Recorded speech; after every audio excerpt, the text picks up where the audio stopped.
So, a frequent trope, again, of the comedies is to start with the tragic situation and then take the characters out into the woods or out into some magical scenario where these very real world complications of the urban can somehow be resolved. This, of course, happens in A Midsummer Night's Dream when Hermia and Lysander flee into the forest, and then they're followed by Demetrius and Helena, with Helena fawning after Demetrius in an extraordinarily cringeworthy way. And it's out in the forest that all these real problems are resolved. But that might be a bit too simple because they're resolved by a magic potion.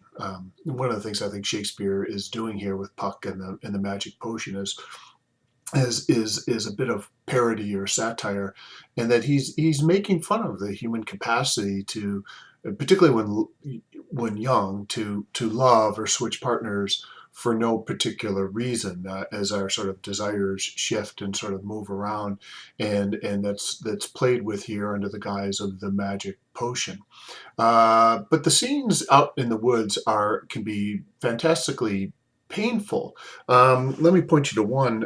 Helena, Act 3, Scene 2, at one point is the one person left out. Uh, she's loved neither by Lysander or by Demetrius, and she turns on her best friend. Lines 193, Lo, she is one of this confederacy, pointing to Hermia. Now I perceive that they have conjoined all three to fashion this false sport in spite of me. Injurious Hermia and most ungrateful maid, have you conspired, have you with these contrived to bait me with this foul derision?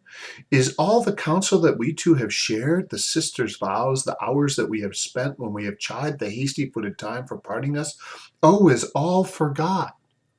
All of a sudden, in other words, this turns into an episode of Mean Girls of some kind. Um, all school days friendship, childhood innocence, is that gone? We, Hermia, like two artificial gods, have with our needles created both one flower, both one sampler, sitting on one cushion, both warbling of one song, both in one key, as if our hands, our sides, our voices, and minds had been incorporate. Incorporate meaning one body. So we grew together like to a double cherry, seeming parted, but yet in union and partition, two lovely berries molded on one stem. So with two seeming bodies, but one heart, two of the first, like coats and heraldry, due but to one and crowned with one crest. And will you render our ancient love asunder to join with men in scorning your poor friend? Is not our friendly, 'tis not maidenly, our sex, as well as I, may chide you for it, though I alone do feel the injury. What's happening here is Helena is, of course, recounting a childhood innocence where friendship was perfect or felt perfect. And the sense of individuality that later separates people is not going to, has not yet emerged. And she's experiencing her once great friend as now a rival. Go back over the same act and scene, lines 153. To vow and swear and superpraise my parts, when I am sure you hate me with your hearts, you both are rivals and love Hermia, and now both rivals to mock Helena.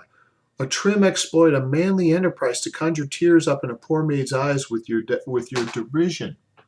Helena feels wrongly taunted and humiliated by this rivalry that's taking place. And it is indeed a rivalry which is causing the conflict.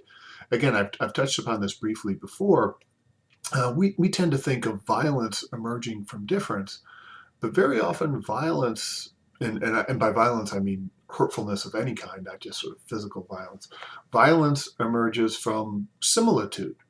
We tend to fight and engage with those who are in direct competition with us, not those who are in a different position.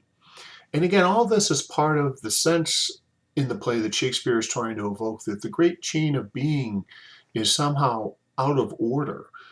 Things are disjointed. Things are not as they should be, and it's forcing these violent rivalries to emerge. And the one who pays, two people pay the biggest price out in the forest, I think, and one is Helena, The other, of course, is Bottom, who is first humiliated by by having his head turned into an ass, and then being uh, having what he thinks is Titania falling in love with him, but she's of course under the influence of the spell.